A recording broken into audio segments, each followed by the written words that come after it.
Assalamualaikum puan dan tuan.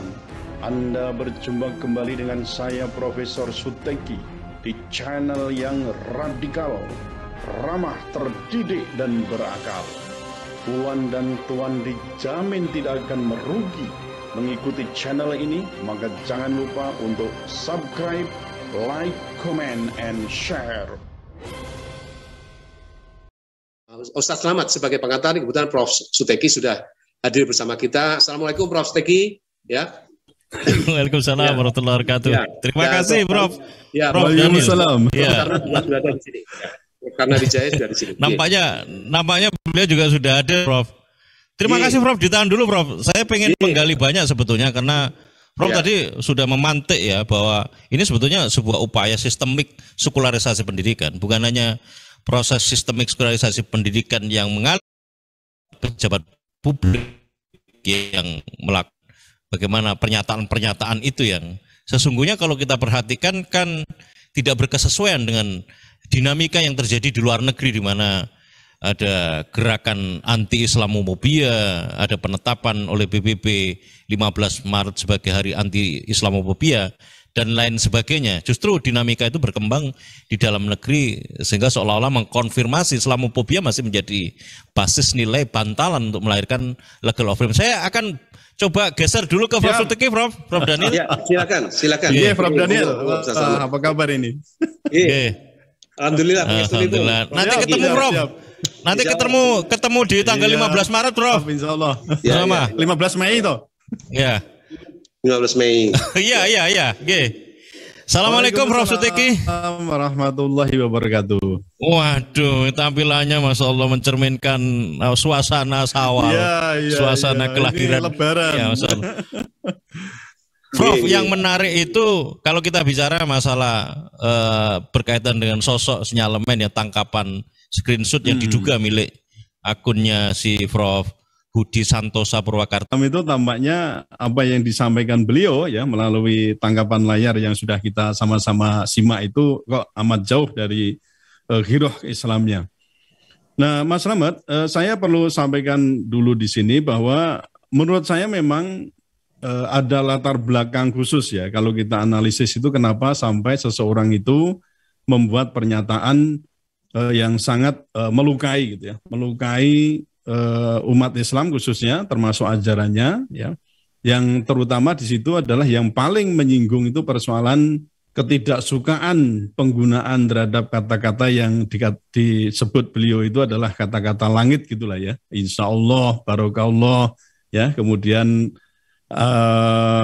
apalagi itu ada beberapa lain dan juga terkait dengan pernyataan bahwa wanita yang dia mempunyai prestasi yang mengenakan atau memakai pakaian ala manusia gurun. Itu dua hal itu saya kira yang bisa dinilai itu sangat melukai, dan kalau kita kaitkan dengan peraturan perundang-undangan di Indonesia itu memang bisa kita kaitkan apakah itu di KUHP, ya ini yang sangat umum, itu di pasal 156A atau juga di 1567 terkait dengan penistaan agama atau kelompok atau golongan. Kemudian juga bisa kita kaitkan dengan Undang-Undang ITE karena ia sampaikan di media sosial yang itu bisa terjerat di Undang-Undang Transaksi Elektronik. Kemudian juga bisa kita kaitkan dengan Undang-Undang Nomor 40 Tahun 2008, yaitu Undang-Undang tentang pemberantasan diskriminasi, ya, penghapusan diskriminasi atas ras dan juga etnis. Nah, jadi tiga peraturan perundang-undangan ini saya kira cukup bisa menjerat, ya, menjerat beliau itu kalau mau gitu ya, dan ada kemauan untuk memberikan efek jera. Lawang saya ini yang justru itu mau memperjuangkan persoalan kebenaran. Ya, dan juga ada berapa 3 jabatan saya yang juga Prof. Daniel Muhammad Rashid sama itu. Kita ini hanya mengatakan bahwa khilafah itu adalah ajaran, itu saja. Anda lihat di beberapa kitab, bahkan di buku pelajaran itu jelas itu bahwa adalah ajaran Islam. Itu pun kita ini ya, maksudnya saya dengan Prof. Daniel itu dipersekusi dalam atas bibu gitu ya. Ini orang ya, kalau saya melihat ini ya, perintah dari atas ini orang harus diberi sanksi berat. Wah, sanksi berat itu kalau sudah di disiplin pegawai negeri itu sanksi yang paling tinggi itu ya. Dan itu bisa berakibat pada pencopotan jabatan ataupun mungkin dalam hal lain, apakah itu dalam hal pangkat dan seterusnya. Nah, Mas Rahmat, ada 4 bagian yang perlu saya sampaikan di sini. Kalau saya lihat pernyataan yang disampaikan oleh Prof. Budi Santoso Purwokartiko itu, ini sangat berbahaya. Mengapa saya katakan berbahaya? Yang pertama, pernyataan itu merupakan ketakutan ya, ketakutan terhadap manusia gurun gitulah ya. Saya katakan manusia ala manusia gurun, atau kalau kita kaitkan dengan pakaian berarti persoalan jilbab ya. Kali ini karena menyangkut wanita. Atau mungkin lebih tepatnya ya ketakutan terhadap kadrun. Wah, kadrun itu bisa macam-macam itu. Malah kemarin ada kadrun varian baru gitu ya. Ada saja ya istilahnya itu macam-macam itu. Ya, atau juga ketakutan secara irasional ya terhadap simbol-simbol syariah Islam. Ya, tadi saya katakan jilbab, kerudung, jenggot ya, termasuk juga celana cingkrang. Dan apa? Termasuk ucapan-ucapan khas umat muslim lah. Yang tadi saya sebutkan ada insya Allah, qadarullah, barakallah dan seterusnya. Itu tampaknya yang memang sih kalau dalam Prof. Daniel saya kira paham itu. Kalau dalam bahasa Inggris misalnya harus diharuskan pakai bahasa Inggris semua. Berarti tidak akan muncul itu kata-kata qadarullah, ya, masya Allah, ya, lalu apalagi insya Allah, itu memang mungkin tidak muncul karena takut ini. Kalau misalnya ini pun akan ada semacam ketakutan kalau loh saya kok pakai bahasa lain bukan bahasa Inggris, bisa jadi nanti tidak lolos ya. Itu bisa jadi begitu. Jadi berarti kan ada ketakutan yang menurut saya itu irasional, baik oleh yang mewawancarainya, diwawancarainya. Ini kan berbahaya. Tadi Prof. Daniel sudah menyinggung soal itu juga. Nah, apakah dalam hal ini juga kita ini nggak mengerti gitu ya? Atau taruhlah dalam hal ini terkait dengan Prof. Budi Santoso ini, kan kita tahu ya kalau umat Islam itu kan wajib untuk menutup aurat, kan begitu. Nah, aurat itu kalau laki-laki kita tahu sendiri di bawah ya, mulai pusar ke bawah sampai batas lutut. Kalau wanita itu bahkan seluruh tubuhnya, kecuali telapak tangan dan muka. Nah, muka saja itu ada mazhab tertentu yang mesti ditutup dengan niqab. Lah, apa tidak paham? Ini kan kewajiban gitu loh. Kalau ini dipersoalkan berarti tadi memang ada ketakutan yang sifatnya irasional. Yang kita sebut namanya satu, Islamofobia. Sementara tadi Mas Rahmat sudah menyinggung bahwa di tingkat internasional apapun ya wujudnya, kita sudah bisa menyaksikan bahwa di Amerika Serikat sudah mulai digagas atau bukan, bahkan mungkin kalau kita teliti sekarang mungkin sudah ada kebijakan itu. Kebijakan apa? Untuk memerangi Islamofobia, atau ada gerakan dan kebijakan namanya anti-Islamofobia.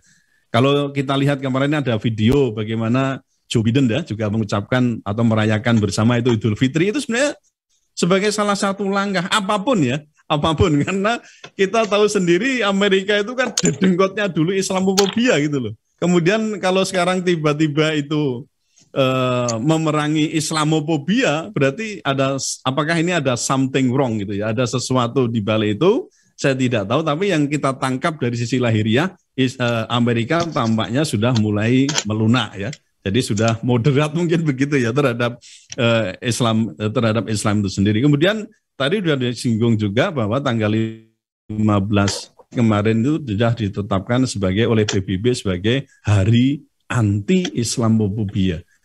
Dengan apa yang disampaikan oleh Profesor Budi Santoso Purwokartiko ini kan antagonis gitu ya. Jadi justru kontraproduktif dengan isu internasional ya. Pertama Islamofobia dan juga tadi saya katakan sifatnya itu sekularisme.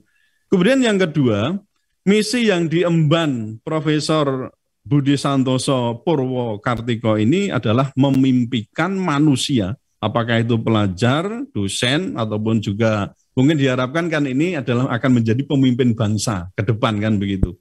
Itu diharapkan manusia yang memiliki pola pikir membumi dan hedonis, bahkan rasis, fasis, dan xenofobia.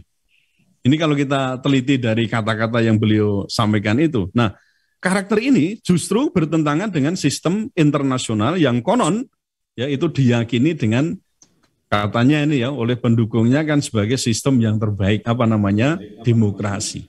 Karena kalau sudah sifatnya itu fasis, rasis, ya, xenofobia itu berarti kan anti demokrasi sebelum. Ini lebih tepat ke persoalan sistem yang dikatakan diktator atau mungkin dikatakan anti keragaman, bahkan rasis dan juga fasis.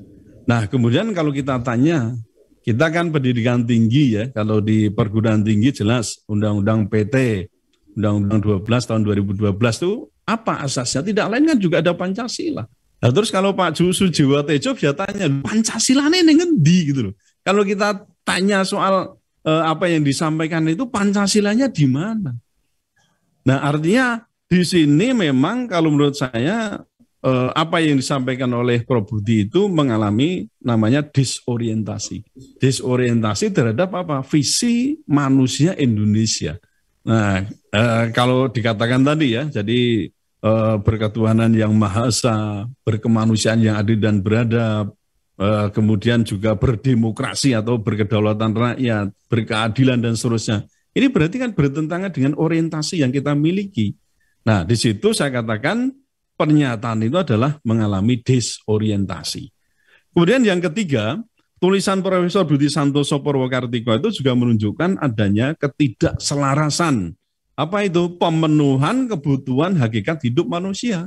Kalau saya kutip itu pendapatnya dari Profesor Noto Nagoro, ya, itu kan manusia Indonesia itu disebut sebagai manusia yang disebut dengan makhluk monopluralisme, alirannya begitu ya, monopluralisme. Yaitu apa? Manusia itu di samping sebagai ya tersusun atas badan jasmani juga jiwa rohani. Di samping sebagai makhluk individu juga makhluk sosial. Di samping sebagai makhluk mandiri juga sebagai makhluk Tuhan, makhluk Allah. Nah, dalam hal ini berarti apa? Yang disampaikan itu kan hanya persoalan-persoalan yang sifatnya itu duniawi. Sehingga apa? Saya katakan di sini tidak terpenuhinya aspek pemenuhan baik batiniah maupun yang sifatnya lahiriah. Nah, di sini saya mengatakan disitulah terjadi namanya keadaan yang disharmoni. Itu yang ketiga. Ada yang pertama Islamofobia, yang kedua disorientasi, yang ketiga disharmoni, dan yang keempat narasi yang dibuat oleh Profesor Budi Santoso Purwokartiko ini justru bisa memecah belah anak bangsa. Baik secara vertikal maupun secara horizontal. Karena apa? Karena pernyataan itu kan mengkotak-kotakkan mahasiswa, yaitu secara diametral, mana yang moderat, mana yang radikal, mana yang suka demo, mana yang tidak suka demo, kan begitu. Nah ini kan berarti apa? Bahkan dikatakan mana yang melangit, mana yang membumi, coba bayangkan itu. Kalau ini diterus-teruskan, itu sudah bibit perpecahan. Itu sudah dimulai dari sini, pernyataan-pernyataan ini. Nah, kalau saya ini tulisan tidak menyatukan keragaman, tetapi justru memecah belah anak bangsa. Di sini berarti bisa kita simpulkan pemikirannya beliau itu bersifat disintegratif. Nah, jadi 4 hal itu saya kira Mas Slamet, jadi ada 4 tadi saya garis bawahi. Pertama Islamofobia, yang kedua disorientasi, kemudian yang ketiga disharmoni, dan yang keempat disintegratif. Nah, saya memang sangat menyayangkan ya apa yang disampaikan oleh beliau tadi saya singgung ini selain dari sisi moral memang sangat bertentangan, dari sisi hukum pun bisa dipersoalkan. Kalau tidak salah beliau juga sudah dilaporkan ya oleh beberapa komponen di Kalimantan sana ke Polda ya terkait dengan undang-undang ITE. Nah, saya sebagai istilahnya itu apa ya, Prof. Daniel ya, kita ini kan satu kalau dikatakan di TNI itu ada jiwa korsa. Ya kami punya jiwa korsa, tetapi kalau sudah menyangkut persoalan yang esensial semacam ini, ya yang benar harus kita katakan benar, yang salah kita katakan salah. Saya yakin Prof. Daniel juga begitu. Kita tidak akan mengatakan, oh itu salah kok kita belain. Ya membelanya itu mungkin hak-haknya lah. Kalau misalnya terkait dengan hukum, ya tentu hak untuk didampingi, hak ada penasihat hukum, dan hak apa itu Rektorat ITK harus menyediakan, gitu maksudnya. Jangan kemudian malah sama sekali hak-haknya dirampas semua tanpa ada due process of law atau tanpa ada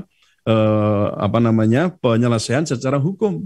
Itu nanti kan bisa sama aja vandalisme, nggak bisa. Memang kalau ada indikasi begini, silakan. Kalau saya kan menyarankan, kenapa DKKE itu Dewan Kehormatan dan Kode Etik, itu mestinya segera bekerja.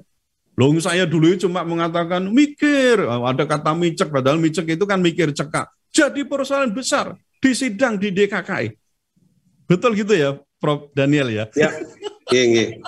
Loh, ini saya di sidang 20 guru besar. Wah, di samping ada lain-lain, hanya kata-kata itu. Ditambah dengan, wah khilafah itu ajaran Islam. Gue itu seundip, mungkin malah se-Indonesia itu. Lah ini kenapa saya belum mendengar, artinya belum mendengar, saya dengarnya kan baru ada kemungkinan dilepas dari jabatannya sebagai, atau tugas tambahannya ya sebagai reviewer di LPDP. Tapi untuk aspek moral dan hukumnya ini di ITK kok di ITK-nya itu saya belum mendengar prosesnya sampai sejauh mana.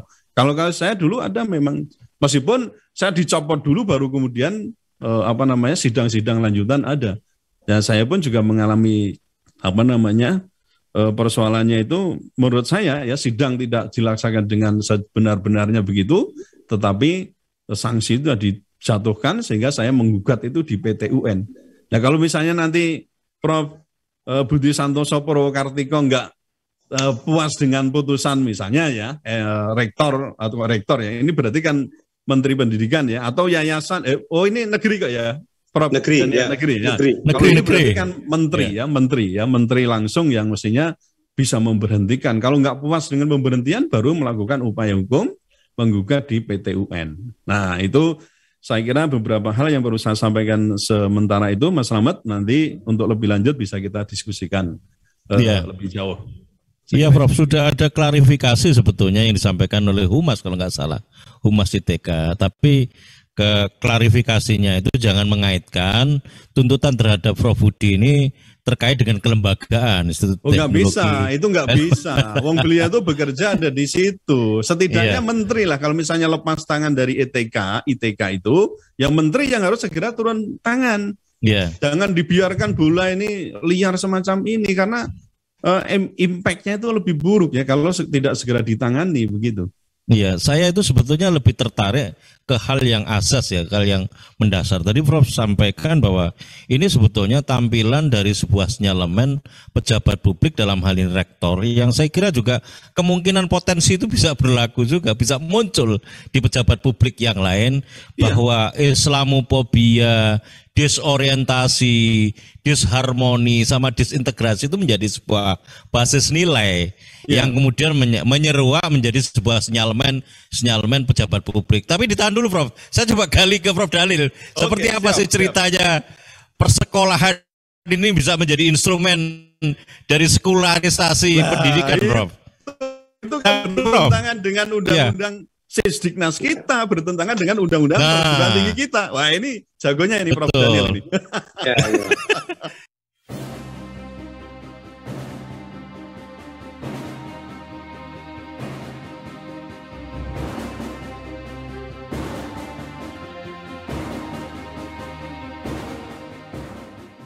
Tadi disinggung di akhir oleh Prof Daniel bahwa pendidikan kita ini pendidikan yang memang benar-benar menanamkan nilai-nilai yang tidak betul-betul di atas basis pendalaman dan perluasan bagaimana sebetulnya nilai-nilai Islam itu ya, padahal ini negeri mayoritas muslim terbesar. Dan kalau kita bicara soal katakanlah pembenahan struktur dan sistem hukum kita ini kan seberapa jauh sebetulnya itu juga bisa digapai tujuan idealisme itu ya. Kalau kita bicara masalah dalam konteks kasus ya Prof Budi itu, sehingga Islamofobia seperti yang didugakan oleh Prof Suteki, desorientasi, disharmoni dan disintegrasi itu di atas basis yang pengenalan nilai-nilai keislaman yang memang sepenuhnya atau hanya pinggiran-pinggirannya saja, sehingga yang nampak itu seperti itu penampakannya itu, sehingga salah semua. Salah itu kan bisa salah paham atau pahamnya yang salah, Bro. Iya. Seperti apa, Prof, sebetulnya kalau kita bicara soal konstruksi hukum kita, Prof? Baik sistem maupun struktur hukum yang ada ini. Sampai kapan bisa merealisasikan pendidikan hukum yang tepat, Prof? Sehingga tampilan-tampilan model sinyalemen yang disampaikan, kalau itu benar ya, yang sebagaimana yang didugakan publik merupakan sinyalemennya si Prof Budi Santosa, dan banyak publik sekarang mendorong untuk memproses hukum dan mencopot jabatan yang diemban oleh Prof Budi ini, Prof. Seperti apa, Prof?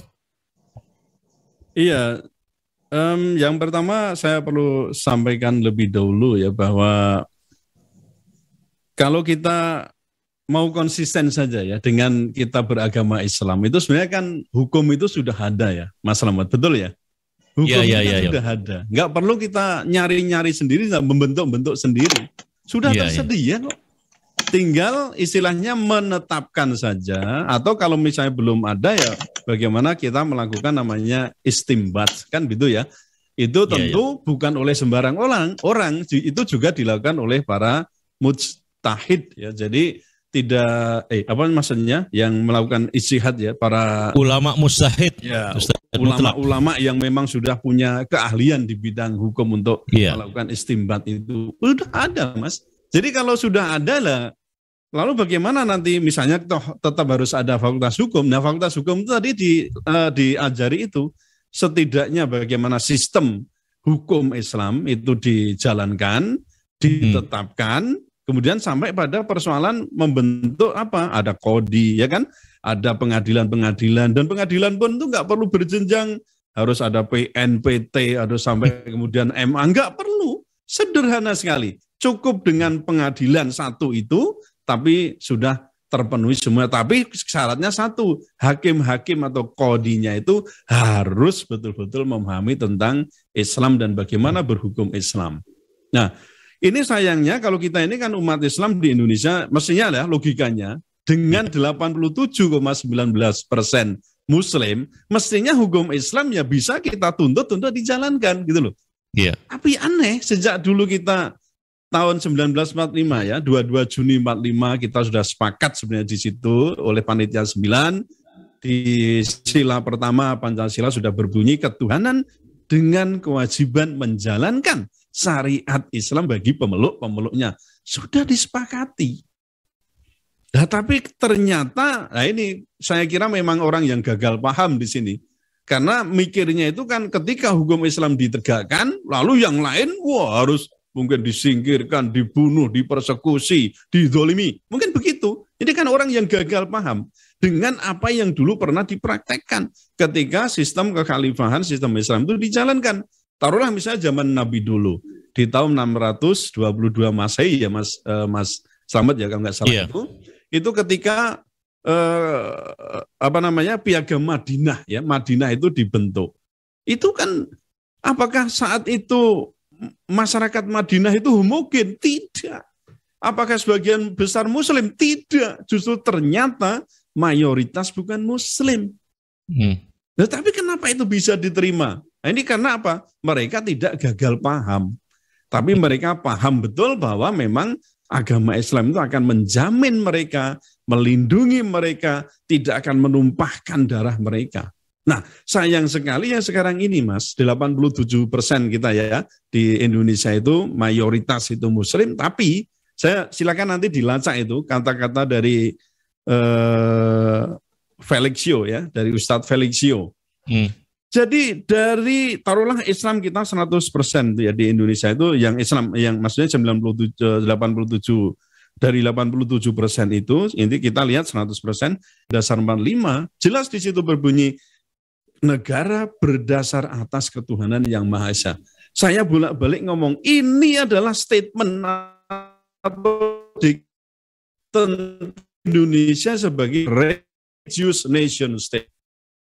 Tapi sayangnya Indonesia itu negara yang beragama, bukan negara agama. Bukan negara sekuler. Wah, akhirnya ketemu nih negara yang bukan-bukan. Bukan negara beragama, bukan negara sekuler, bukan negara agama. Terus opo iki? Negara moderat gitu. Ambiarnya di sini, Mas. Kenapa? Kita nggak konsisten dengan deklarasi kita tadi bahwa we are itu adalah religious nation state. Loh, kalau religious nation state, yo buang jauh-jauh itu namanya Islamofobia atau mungkin Kristenomofobia atau apalah yang lain. Kan mestinya begitu, wong religious nation state. Kalau saya mau lebih radikal lagi, Mas, kan sila pertama sekarang kan disepakati bukan tadi ya, ketuhanan dengan kewajiban menjalankan syariat Islam bagi pemeluknya, kan enggak itu ya, tapi menjadi apa? Yeah. Ketuhanan yasa. Loh, kalau kita berpikir radikal, kalau ketuhanannya tidak yang Maha Esa, jadi kalau masih politisme selain Allah, itu berarti tidak Pancasilais. Loh, gitu. Ini kalau mau radikal. Maka saya katakan sila pertama Pancasila yang sekarang itu jauh lebih radikal dibandingkan dengan sila yang pertama di Piagam Jakarta. Loh, mikirnya gitu, Mas. Nah, jadi kalau ini maksudnya kita kait-kaitkan di sini tadi, maka sebenarnya dari 100% taruh tadi ya 97% itu tidak memahami Islam secara baik. Nah, yang berat kan 3% tadi, Mas, itu harus punya kewajiban dakwah untuk menyadarkan 97 ini, Mas. Nah, cilakanya sekarang yang terjadi 97% tadi mau mengubah yang 3% tadi. Diarah-arahkan supaya kamu yang 3% itu yang moderat dong. Ya, jangan radikal dong. Jangan yang ini maunya begitu. Nah, sementara kita tahu setiap agama, setiap ideologi itu mesti radikal. Artinya harus bisa dibedakan dengan yang lain. Tidak boleh mudah larut. Nah, kalau persoalan toleransi, jangan ajari umat Islam untuk toleransi. Umat Islam itu paling toleran terhadap yang. Coba kita lihat aja, di mana ada wilayah yang mayoritas Islam, umat yang lain bagaimana? Pasti dilindungi, pasti tentram. Tapi begitu mayoritas agama lain, kita lihat di Uighur, kita lihat di Myanmar, atau mungkin di negara-negara lain. Ya sekarang aja kan yang kemudian anti-Islamofobia itu, tapi sebelumnya Anda lihat sendiri, di Amerika sendiri. Baru nama, mau masuk saja ke Amerika, Suteki bisa masuk, bleng, kan itu kan lewat emigrasi mereka. Nah kalau Profesor Daniel Muhammad Rashid, oh nanti dulu, ini kita interogasi dulu. Nah, ini maaf ini guyon ya, tapi ini dulu kan pernah terjadi begitu dan itu menimpa. Apalagi Prof Daniel pakai celana cingkrang, jenggotnya itu ya dipanjangkan lagi gitu kan, pakai kopiah, wah sudah jidatnya hitam. Oh, sudah itu. Tambah radikal itu, Bro. Dari sisi casing aja sudah radikal, Bro. Iya, sudah radikal itu. Jadi saya mungkin ditanya cuma 1-2 pertanyaan, Prof Muhammad Rashid bisa 10 sampai nanti bisa waktunya 1 jam, 1,5 jam baru bisa lolos. Itu kalau lolos, kalau enggak balik lagi itu nggak bisa masuk ke Amerika. Nah, makanya tadi saya katakan, oke lah sekarang kita ngomong soal pendidikan itu memang ada sedikit kesalahan kalau saya amati ya. Memang ada komplain juga Mas Slamet, terutama baik NU Muhammadiyah mungkin penyelenggara yang lain ya. Jadi kan NU Muhammadiyah atau mungkin banyak kan pendidikan kita lah yang punya concern atau tingkat nasional itu sebagian besar itu ingat tadi menciptakan tenaga kerja. Jadi lebih aspek ke vokasi bagaimana menyiapkan tenaga kerja bukan menyiapkan perusahaan di mana yang bisa menampung mereka. Coba kita bayangkan Mas, lulusan dari Universitas NU Muhammadiyah sekolah-sekolah itu berapa ribu. Tapi mana perusahaan Muhammadiyah, lalu ada perusahaan NU yang kira-kira bisa menampung lulusan itu. Belum termasuk pesantren, Mas. Lalu terus mereka suruh ngapain gitu loh. Maka pola pikirnya itu termasuk ya tadi ya reviewernya itu mikirnya yang enteng-enteng saja. Oh katanya yang membumi, wes rasa mikir sing langit-langit iki lho. Kamu nanti kerja apa ini apa gitu toh. Lo kok mikir iman takwa, mau cari kerjaan aja mumet kok. Betul nggak? Nah, ini mau cari kerja aja pusing. Sekarang lumayan lah untuk sekarang kan tidak ada lagi untuk cari sekolah agak gampang ya Prof. Muhammad Rashid ya. Prof. Daniel, katanya kan tidak ada, dulu kan masih, ini SMA apa yang favorit yang kelas nasional, internasional, sekarang zonasi. Jadi goblok pinter pokoknya melebu zonasi masuk. Yang saya kira yang benar ya begitu lah, Nek. Sekolahan kok cuma ya dimasuki orang-orang pinter yang tadi bahkan sekuler, bahaya ini. Justru yang bodoh-bodoh, yang masuk bodoh, kok keluarnya jadi pinter, jadi soleh gitu ya. Jadi juga berpikir mindsetnya terbuka. Wah, itu yang keren banget. Jadi jangan, sekali lagi persoalan ini memang menjadi serius, Mas Slamet. Saya kembalikan ke persoalan tadi ya, 3% saja yang betul-betul mau belajar, mau memahami bagaimana hakikat Islam, yang 97% itu nanti dulu. Itu persoalannya. Ya, ya memang akhirnya menjadi PR bersama ya dengan 3% dan 97% yang masih menjadi bidang garap yang harus serius dilakukan. Nah, yang 97% itu yang disebut dengan mengalami Islamofobia, Mas. Yang tidak itu cuma 3% ini. Yang ironis itu kan begini, Prof. Islamofobia di luar negeri itu diidap oleh orang-orang non-muslim kan, makanya orang tadi saya kafir. katakan 97% tadi itu muslim loh Mas, gitu loh. Ini yang mengalami Islamofobia gitu. Iya, iya betul. Jadi kan kalau kita melihat situasi hari ini, Prof, di dunia pendidikan umum, sebagaimana yang tadi dijelaskan secara faktual dan dalam oleh Prof Daniel, itu kan terjadi peminggiran bagaimana memahami nilai-nilai Islam, apalagi kalau hanya 2 SKS atau 3 SKS itu pun dokumentasikan sebagai bahan dari MK. Itu di luar pendidikan umum. Di pesantren itu sekarang mulai menjadi sebuah arus yang sebetulnya sinyal menjadikan nilai-nilai kebutuhan industrialisasi itu sangat terasa ketika moderasi Islam itu menjadi satu nilai-nilai yang juga dicoba dihembuskan ya di pesantren melalui misalnya diantaranya undang-undang pesantren yang kemarin kita kaji juga kan seperti apa sebetulnya undang-undang pesantren dengan dua substansi yang krusial itu. Yang pertama soal pengelolaan dana abadinya dan yang kedua soal muadalah itu yang dianggap sebagai satu bentuk apresiasi. Oke Prof, ditahan dulu Prof. Saya akan coba gali, kita pindah dulu ke Prof Daniel F. Rosid. Assalamualaikum Prof Daniel.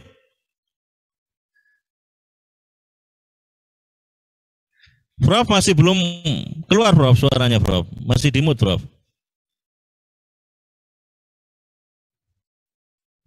Prof Daniel masih belum keluar Prof, suaranya Prof. Masih di unmute Prof. Ya oke. Ya silakan Mas. Ya Prof, sekarang kan ini tidak bisa dibantah Prof, faktanya memang ada sekularisasi pendidikan sistemik. Nah sekarang kira-kira apa Prof jalan keluar atau solusi yang mau kita lakukan nih Prof sebagai sebuah pragmat untuk melakukan di tengah celah yang sekarang ini ada, seperti apa sebetulnya Prof langkah yang harus kita lakukan, terutama elemen-elemen yang punya kepedulian yang tadi disebut oleh Prof Suteki hanya 3% Prof. Iya, oke. Silakan Prof. Jadi 3% tadi itu membuktikan keberhasilan proyek sekularisasi selama ini melalui instrumen persekolahan dan televisi, Mas. Jadi sebetulnya tadi yang disebut Prof Suteki yang 97% tadi tidak bisa disebut Muslim, tapi disebut Islamiyun, ya Islamiyun. Islamiyun itu beda dengan Muslimun sebetulnya. Jadi itu istilah yang diistilahkan oleh saya kira Hashim Ash'ari, tapi bukan yang ahli fikih ya. Tapi ini yang jadi ada istilah, beliau menggunakan istilah Islamiyun, ya Islamiyun. Beda dengan Muslimun ya. Jadi saya kira ini memang fakta bahwa proyek sekularisasi besar-besaran terjadi di Indonesia itu satu keberhasilan besar ya. Lalu apa strategi kita ya? Jadi memang kita harus kita harus kembalikan fungsi-fungsi tugas-tugas pendidikan itu memang pada keluarga dan masjid ya. Jadi kalau sebagai Muslim saya kira jangan sampai keluarga itu menyerahkan tugas-tugas tarbiyahnya kepada sekolah pemerintah terutama ya.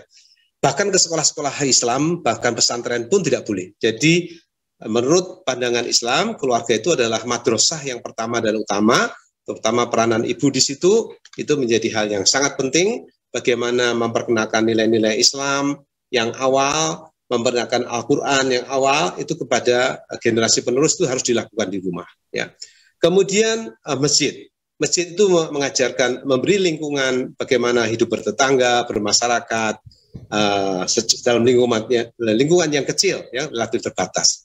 Itu saya kira itu harus dilihat masjid itu sebagai semacam learning center bagi anak-anak muda kita. Ya, saya kira peran persekolahan itu memang sudah berkurang sejak adanya internet, ya, dan kemudian saat pandemi dia berkurang lebih jauh. Ya, jadi ke depan ini sebetulnya kita sudah memperoleh satu landscape yang baru, di mana sistem pendidikan nasional itu tidak lagi terlalu tidak boleh terlalu didominasi oleh persekolahan lagi. Pendekatan pendidikan tidak boleh terlalu formalistik, dia harus sedikit lihat secara keseluruhan ke depan ini pada saat tidak terlalu didorong. Ya. Jadi saya kira memang homeschooling itu dianggap semacam ancaman bagi sekolah. Ya. Iya. Iya, ini harusnya kan bersinergi kan begitu ya? Betul sekali. Dan saya kira ini justru akan menjadi gerakan yang penting pada waktu sekolah itu ternyata menjadi pusat sekularisasi besar-besaran. Kita harus sama, ini jangan jadi kanal sekularisasi sekolahnya, harusnya menjadikan bagian belajar itu bagian dari kegiatan agama yang paling penting. Tetapi seolah agama dan belajar itu dipisahkan begitu di sekolah-sekolah itu. Saya kira kalau kita bisa melakukan kritik seperti itu dan sekolah berubah, itu bagus. Ya. Tapi sekarang ini kelihatannya sekolah masih seperti itu dan gerakan homeschooling akan makin besar saya kira. Iya. Begitu. Prof. Iya, Prof. Iya. Silakan berikan closing statement, Prof. Pointersnya, Prof. Review pointersnya, Prof. Silakan, Prof. Ya, baik, Mas Slamet. Tadi kan saya mengisi kekosongan kekuasaan tadi. Iya, Prof. Jangan sampai ada kekosongan hukum, kekosongan media, Prof. Silakan, Prof. Ya, siap, Mas. Ya, baik. Saya kembali ke apa yang kemukakan oleh Profesor Budi Santoso Purwokartiko bahwa pernyataan itu Santosa, Prof. Ya, Santoso. Nah, Indonesia kan Jawa Santoso kuwi. Ora nosa tapi so. Iya. Ya, jadi kelihatannya di belakang itu Kartiko gitu. Ya. Jadi saya tadi sampaikan bahwa pernyataan itu sangat berbahaya karena pernyataan itu saya katakan itu adalah sebagai cermin dari adanya Islamofobia, kemudian ada disorientasi, lalu ada disharmoni dan disintegrasi. Pokok yang saya kira perlu kita waspadai siapapun sebenarnya, apalagi ini seorang guru besar yang memang pertama tadi di LPDP sangat menentukan ya, orang-orang yang dinamakan lolos untuk studi di tingkat lanjut yang tadi diharapkan hanya sebagai manusia bumi. Sementara dari sisi jadi manusia langit malah dihindari, itu saya kira juga bertentangan dengan misi pendidikan tinggi kita. Ya, saya kira kan juga tidak bisa kemudian dipisahkan diametral antara dalam negeri dan luar negeri. Nah, kalau bisa ya orang-orang yang keluar negeri itu justru harusnya membawa misi bahwa Indonesia sebagai religious nation state. Nah, jadi kembali ke tadi pernyataan itu, saya kira perlu juga ditindaklanjuti, Mas Slamet. Jadi jangan sampai dibiarkan. Pertama, saya menyarankan supaya ada permintaan maaf secara langsung oleh yang bersangkutan.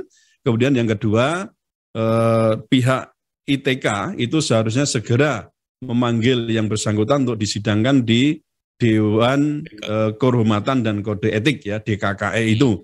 Kemudian yang ketiga, laporan yang dilakukan oleh beberapa pihak di Kalimantan itu saya kira penegak hukum atau aparat penegak hukum harus segera menindaklanjuti untuk menunjukkan bahwa kita ini adalah anti-Islamofobia. Saya kira demikian Mas Slamet, closing statement saya, semoga bermanfaat. Wassalamualaikum warahmatullahi wabarakatuh. Waalaikumsalam warahmatullahi wabarakatuh. Luar biasa Prof. Suteki memberikan tandasan mengenai seperti apa seharusnya menyikapi Profesor Budi Santosa Purwokartiko ini. Jadi dialognya itu dialog orang Jawa ini sesungguhnya sebagai peringatan lah kepada guru besar atau profesor, apalagi rektor-rektor yang lain untuk tidak berislamofobia.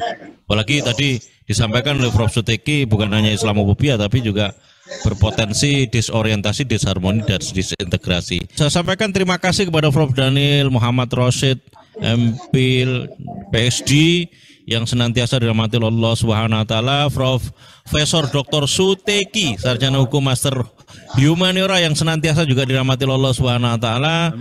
Jazakallahu khairan kepada semua pencerahannya. Saya sampaikan juga terima kasih viewer Pusat Kajian Analisis Data dan viewer YouTube Berpejuang yang sudah merilai aktivitas diskusi kita. Semoga semuanya dicatat oleh Allah sebagai amalan makbulan. Saya kira penting untuk merenungkan seperti apa sebetulnya di bulan Syawal ini memperkokoh kedudukan kita sebagaimana dulu ketika kita diberikan ujian dan perintah berpuasa oleh Allah di bulan Ramadan untuk bisa mencapai kedudukan orang-orang yang masuk ke dalam kategori bertakwa kepada Allah Subhanahu wa taala dengan benar takwa, dan itu seharusnya menjadi nilai yang harus dengan mencoba mengeliminasi bentuk nilai-nilai rasis dan nilai-nilai anti Islamofobia.